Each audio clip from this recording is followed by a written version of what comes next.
ચાય પીએ ને તો તમને સારું લાગે, ફ્રેશ લાગે. ફ્રેશ લાગે.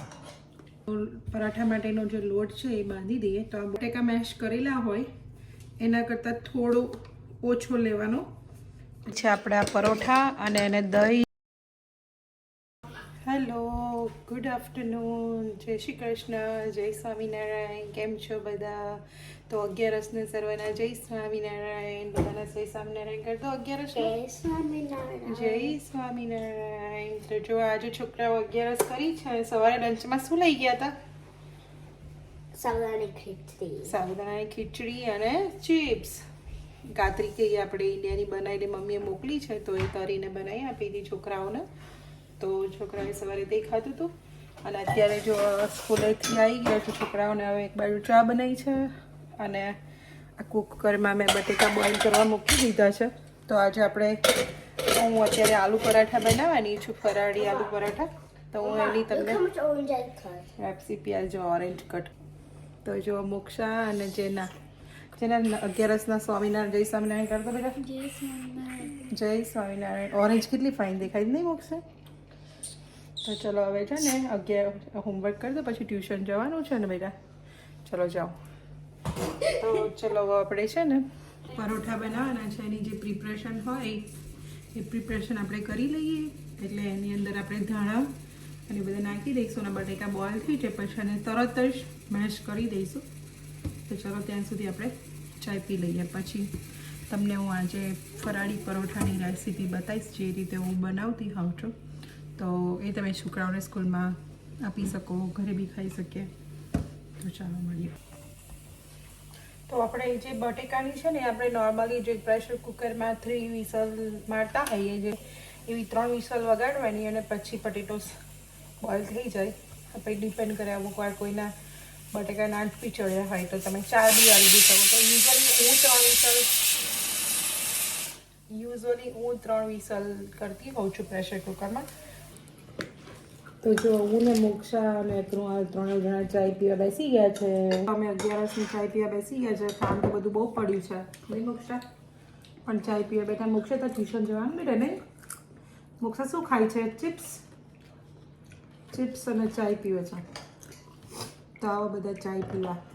11રસ એવું થાય કે એક ચાય પીએ ને તો તમને સારું લાગે, ફ્રેશ લાગે. ફ્રેશ લાગે. પછી આ કેટલા વાગે છૂટવાનું આજે? 6:30? હા, 5:30 થી 6:30, રાઈટ? તો તમારા આરતી મિસ થઈ જશે નહીં આજે 11રસની?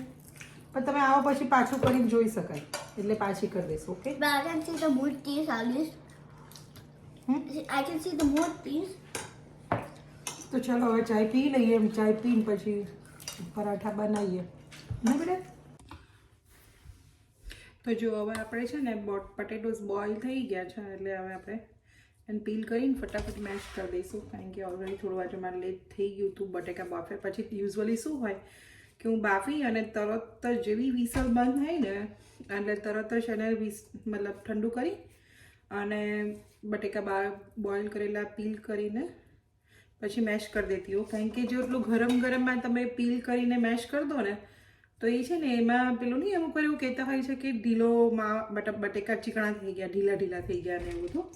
તો એવું ના થાય, કારણ કે એમાંથી જે ગરમ એર હોય એ બહાર નીકળી જાય ને પછી એ એવું સીજી ના જાય, ઓવર સીજી ના જાય. તો હું યુઝવલી એવું કરતી હોઉં છું. પછી તમે કેવી રીતે કરો એ દરેકની અલગ અલગ ટેકનિક હોય, રાઈટ? પણ હું યુઝવલી, પણ આજે હું આસનને એવું ધોવા રહી ને એટલે લેટ થઈ ગયું છે. તો આને તરત જ ફટાફટ હું મેશ કરી દઉં અને તમને બતાવું કે હું કેવી રીતે બનાવું છું. હવે હું આ જે બટેકા લીધા છે એને આપણે મેશ કરી દઈશું. હવે એને એકદમ સ્મૂથ મેશ કરી દેવાના કે જેથી આપણે જ્યારે વણીએ પરોઠા તો એ સરસ એકદમ લીસા વણાય. નહીં તો પછી જો આમ શું કહેવાય ગાંગડા રહી જશે બટેકાના તો પછી વણતા ફાટી જાય પરોઠા. એટલે તમારે એકદમ એને મેશ કરી દેવાનું. તો જો આ ડન છે. આપણે છે ને એની અંદર નાખવા માટેના ડ્રાય મસાલામાં આપણે સિંગદાણા લઈશું. 1 મુઠ્ઠી જેટલા મેં સિંગદાણા લીધા છે અને આપણે હવે એની અંદર 2 ચમચી જેટલા તલ નાખી દઈશું. અને આ જે મીઠો લીમડો છે, મીઠા લીમડાના 8 થી 10 પત્તા નાખી દઈશું. એનો એકદમ સ્મૂથ પાવડર બનાવી દઈએ અને પછી એની અંદર એડ કરીશું. તો એની માટે યુઝ્યુઅલી અમારું ઇન્ડિયાનું મિક્સર છે એ જ યુઝ તમે જોઈ શકો છો કે એકદમ સરસ પાવડર થઈ ગયો છે. તો હું યુઝ્યુઅલી આ ઇન્ડિયાનું મિક્સરમાં જે નાનો કપ હોય છે એમાં જ બધું આવું દળીને ફટાફટ મૂકી દેવાનું એટલે બહુ ઇઝી રહે. એકચ્યુઅલી જે અહીંના મિક્સર્સ આવતા હોય છે એ બી સરસ જ આવતા પણ જે આપણા જે ઇન્ડિયાના જે મિક્સર આવે છે ને એમાં શું હોય છે બ્લેન્ડરમાં કે બધા અલગ અલગ કપ આવે એટલે આ નાનો કપ હોય મોટો કપ હોય તો આપણે ઇન્ડિયા જેવું સરસ એકદમ સ્મૂથ થઈ જાય એટલે બેટર ઓપ્શન છે ઇન્ડિયાના મિક્સરમાં. તો આપણે છે ને એનો પરાઠા માટેનો જે લોટ છે એ બાંધી દઈએ. તો આ બોઇલ્ડ પટેટોઝ મેં જે લીધા છે એને મેં મેશ કરી દીધા હતા. તો મેશ એની અંદર હવે આપણે બધા સૂકા મસાલા પહેલાં કરી લઈએ કે પહેલાં આપણે થોડું લાલ મરચું પાવડર નાખીએ, આદુ મરચાંની પેસ્ટ છે, હળદર નાખશું.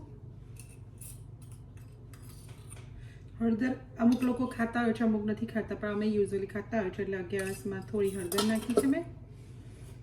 આની અંદર મેં એલચી દાળ, મીઠો લીમડો અને તલને ક્રશ કર્યો તો એનો પાવડર નાખી દઈએ. આ ધાણા જે સુધારેલા હતા એ ધાણા નાખી દઈએ. હું કોથમીર બહુ બધી નાખતી હોઉં છું એટલે કે ધાણા વધારે નાખતી હોઉં છું. એ તમારા ટેસ્ટ પ્રમાણે નાખી શકાય પણ હું યુઝ્યુઅલી હું આ પરોઠા બનાવું તો થોડા એક્સ્ટ્રા ધાણા નાખતી હોઉં છું. આપણે આ જે શેકેલા જીરાનો પાવડર છે એ હું 1 સ્પૂન નાખીશ. 1 થી 1.5 સ્પૂન જેટલો શેકેલા જીરાનો પાવડર નાખીશ. આ કલરવાળું લાલ મરચું છે એટલે કે કાશ્મીરી લાલ મરચું છે એ લીટર બીટ નાખીશ. હા લીંબુ નથી નાખતી હું લીંબુનો રસ એટલે હું આ આમચૂરનો પાવડર નાખું છું, કેરીનો પાવડર કે જેથી લીંબુનો રસ નાખીએ ને આપણે તો એ માવો જે છે એ થોડો ઢીલો થઈ જાય એટલે લોટ ઢીલો થઈ જાય. એના કરતાં હું આમચૂરનો પાવડર નાખું છું ખટાશ માટે. અને ટેસ્ટ મુજબનું આપણે આટલું સોલ્ટ નાખી દઈશું. અને હવે આપણે હું યુઝ્યુઅલી ફરાળી લોટ આ પંચવટીવાળાનો લેતી હોય યા તો પછી ઘંટી છાપનો લઉં. તો આ વખતે ઘંટી છાપનો નહોતો તો હું આ લઈ આવી હતી. તો કોઈ બી ફરાળી લોટ તમે લઈ શકો છો જેનાથી રોટલી, ભાખરી, પરોઠા બધું જ બનાવી શકાય. તો મેં જો આવી રીતે બધા મસાલા લઈ અને એને બધું એડ કરી અને આવું થોડું થોડું મોટું મોટું હલાવી લેવાનું. અને પછી આપણે જે ફરાળી લોટ છે એને બટાકાનો માવો જેટલો બટાકા મેશ કરેલા હોય એના કરતાં થોડો ઓછો લેવાનો. એટલે આશરે હું તો લેતી હોઉં છું, તમે માપ કાઢીને લઈ શકો છો. જેમ કે આપણે ભાખરીનું આમાં બિલકુલ પાણી નથી નાખવાનું. આમાં ખાલી આપણે આ જે બટેકા છે એનાથી જ લોટ બાંધવાનો છે, બિલકુલ પાણી નહીં નાખવાનું. એટલે તમે આ બટેકા લઈ શકો, શક્કરિયું બી લઈ શકો. તમે જો બટેકા ના ખાવા હોય તો તમે બોઇલ શક્કરિયું હોય એને બી પટેટોઝની જેમ મેશ કરી અને પછી એનાથી બી લોટ બાંધી શકાય આપણાથી. તો જો આવી રીતે લોટ બાંધતા જશો ને એટલે તમને આઈડિયા આવી જશે કે તમને જો બહુ ઢીલું લાગે કે બટેકાનો માવો બટેકા ક્વોન્ટિટી વધારે છે તો તમે થોડું આ કોરો લોટ નાખી દેવાનો. અને પરોઠા તો તમે કદાચ એવું નહીં કે 11માં જો વધ્યું હોય 2-3 તો તમે ફ્રીઝમાં મૂકી દો યા તો બીજે દિવસ તમે સવારે નાસ્તામાં બી ખાઈ શકાય. હું તો છોકરાઓને આ તો આજે ફ્રાઈડે 11 આવી છે નહીં તો જેમ કે હવે થર્સડે હોય ને એવું હોય તો બીજે દિવસ સ્કૂલે જવાનું હોય તો પછી આના જ પરોઠા વધારીને જ બનાવું. એવું નહીં કે બચી ગયા એટલે દઈ દઉં. એ બચ્યા નહીં હું બધા લોટ બાંધું કે એ બાને છે ને આની અંદર બધા જ લોટ આવે રાજગરાનો ને એ બધા લોટ. એમાં રાજગરાના લોટમાં પ્રોટીન હોય એટલે એ જ ગુડ. વીકમાં 1 વાર તો ખાવું જોઈએ, 1 થી 2 વાર. તો એ લોટના પરોઠા બી બનાવી શકાય. અને આમાં તમે ખાલી ફરાળી લોટ નહીં ને ખાલી થોડો તમારા રાજગરાનો લોટ એક્સ્ટ્રા એડ કરવો હોય ને તો બી તમે કરી શકો. વચ્ચે મારે લોટ નહોતો ફરાળી બહુ તો મેં થોડોક જ આ ફરાળી લોટ લીધો અને એની સામે મેં રાજગરાનો લોટ થોડો વધારે નાખી દીધો હતો. હું થોડો હજુ કોરો મને લાગે છે કે નાખવું પડશે એટલે હું થોડો લોટ આનો નાખીશ ફરાળી. એટલે આટલો હું નાખી દઈશ બીજી એક વખત. ડિપેન્ડ તમારી ક્વોન્ટિટી પણ એટલું યાદ રાખવાનું કે આપણે એને પછી છે ને સરખું વણી શકીએ અટામણ લઈને. એટલે પહેલેથી બહુ લોટ બી નહીં લેવાનો નહીં તો પછી લોટનો ટેસ્ટ આવશે. બહુ બટેકા બી નહીં લેવાના. એટલે અગર હું કેટલું લીધું આશરે તો મેં છે ને અરાઉન્ડ 7 પટેટોસ લીધા હતા મીડિયમ સાઇઝના 7 to 8 એટલા મેં બોઇલ કરી અને મેશ કરી દીધા હતા અડધા કરીને. એટલે મેં એટલા 7 પટેટોઝ મેં બોઇલ કરી મેશ કરી અને એની સામે મેં લોટ લીધો તો અરાઉન્ડ અગર હું આ વાડકી માપ લઉં તો મેં અરાઉન્ડ આને ઓલમોસ્ટ 2.5 જેટલી વાટકી નાખી છે લોટ અંદર. અને જો તમે જુઓ ને એમ બીજી રીતે તમારે ચેક કરવું હોય તો જો આ નકરું બટેકા હશે ને તો એ બહુ ચોટશે, અને બટેકા ઓછું હશે એટલે પ્રોપર ચેક કરવું હોય કે લોટ સરસ વણાશે કે નહીં. તો છે ને આ ચોંટવાનું ઓછું થઈ જાય ને એટલે સરસ વણાય. કરી દઈશું. અંદર ઓઇલ નહીં નાખવાનું, એટલે બહાર આપણે આવી રીતે થોડો લીસો કરી દઈએ, જેથી કરીને આપણે જ્યારે વણતા હોઈએ ત્યારે બહુ ચોંટે નહીં. અત્યારે છોકરાઓ ટ્યુશન ગયા છે, ટ્યુશનથી આવે ત્યાં સુધી આપણે આ લોટના પરોઠા બનાવીને રેડી કરી દઈએ. પછી છોકરાઓ ગરમ ગરમ આને આપણે દહીં સાથે સર્વ કરી શકીએ. દહીં સાથે કે ગ્રીન ચટણી બી બનાવી શકો તમે, કે ચાય જોડે બી ખાઈ શકાય. તો જો હું કેવી રીતે બનાવું છું એ તમને બતાવું. તો હું આવી રીતે મેં લો બનાવી દેવાનું, તમારી સાઇઝ પ્રમાણે લઈ લેવાનું, જેટલું નાનું મોટું બનાવવું હોય એ રીતે. અને પછી એને ફરાળી લોટની અંદર આપણે આવી રીતે અટાવણ લઈ લેવાનું, એટલે કે રગદોડી દેવાનું એની અંદર, અને પોલા હાથે એટલે કે એકદમ હલકા હાથે એને વણવાનું, બહુ ભાર નહીં દેવાનો, અદરવાઇઝ એ ચોંટી જશે નીચે. કારણ કે બિકોઝ એની અંદર બટેકું છે, આપણે સીધું અંદર નાખ્યું છે અને એ બધું છે, એટલે ચોંટાચોટ થાય પછી. એટલે એકદમ હલકા હાથે વણવાનું. જો આવી રીતે આપણે આમ તવીમાં નાખી અને પછી આપણે જે રીતે ભાખરીની રોટલી શેકતા હોય એવી જ રીતે શેકી લેવાનું. જો હું તમને નજીકથી બતાવું. તો જો આવી રીતે પરોઠું મૂકી દેવાનું. જો આવી રીતે મેં પરોઠું મૂક્યું છે અંદર શેકવા. જે રીતે આપણે રોટલી ભાખરી વણતા હોય ને એવી રીતે શેકતા હોય ને એવી રીતે શેકી, અને વન સાઈડ થઈ જવા હોય એટલે આપણે થોડુંક તેલ મૂકી અને એને શેકી લઈશું. એકદમ હલકા હાથે એને બી હલકા હાથે શેકવાનું, અદરવાઇઝ પછી એ તિરાડો પડી જાય. કારણ કે મેં છે ને એટલો લોટ એડ નથી કર્યો. જો તમે થોડો લોટ વધારે એડ કરો તો તમારે બહુ એવું ડરવાની જરૂર નથી કે ફાટી જશે કે કશું, પણ મેં બહુ લોટ એડ કર્યો નથી એટલા માટે. તો જો કેટલા સરસ પરોઠા બનીને આપણા રેડી છે. તો જો આ રેડી છે પરોઠા. જો હું જ્યારે મારે મોડું થતું હોય ત્યારે હું તો આવી રીતે 2 તવી મૂકી દેતી હોઉં છું, એટલે એકમાં શેકું ને એકમાં ખાલી જસ્ટ ફ્લિપ કરીને આમાં એમ લાવી દઉં, એટલે બંને જે તાવી છે એ ઓઇલવાળી ના થાય, એટલે એક જ તાવી આપણે ઓઇલવાળી કરવી પડે.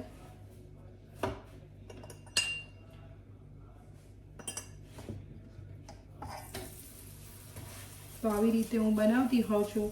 તો તમે આવી જ રીતે નવી નવી રેસીપી જોવા માટે મારા વિડીયોને જો તમે સબસ્ક્રાઈબ ના કરી હોય મારી ચેનલને તો પ્લીઝ અત્યારે જ સબસ્ક્રાઈબ કરી દો. તો તમને આવા જ હરરોજના જે કુકિંગ આઈડિયાઝ છે અને અમે લોકો છે કેવી રીતે હું કેવી રીતે ટેકનિકથી યુઝ કરતી હોઉં છું એ હું તમને બતાવવાનો ટ્રાય કરીશ. તો તમે જોતા રહેજો મારી ચેનલને.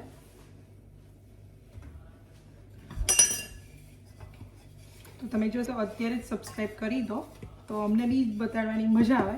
અને પ્લીઝ લાઈક કરો અને કમેન્ટ્સ બી કરો, તો મને આ મોટિવેશન મળે. આપણને આ વિડીયો કરતા રહેતા હોય તો આપણને મોટિવેશન મળે કે અમે કેવું કરી રહ્યા છે.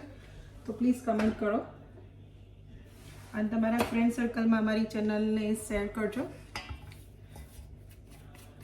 નો ડાઉટ તમે અમને સપોર્ટ કરતા જ હોવ છો. અત્યાર સુધીમાં સારો એવો તમે સપોર્ટ કર્યો છે. સ્ટીલ હજુ વધારે સપોર્ટ કરતા રહેજો અને આવી જ રીતે અમને પ્રેમ આપતા રહેજો. તો જો રેડી છે આપણા પરોઠા, અને એને દહીં, મરચું અને મીઠું નાખ્યું છે મેં એની અંદર. તો ચાલો આવી જાઓ બધા ડિનર કરવા. મોક્ષા પરોઠા ખાવા બેઠી છે. કે કેવા રહ્યા મોક્ષા પરોઠા? કેવા લાગે બેટા? યમ્મી? જે તને કેવા લાગે બેટા? અપ્રતિમ. હા, આલુ પરાઠા જેવું લાગે સેમ.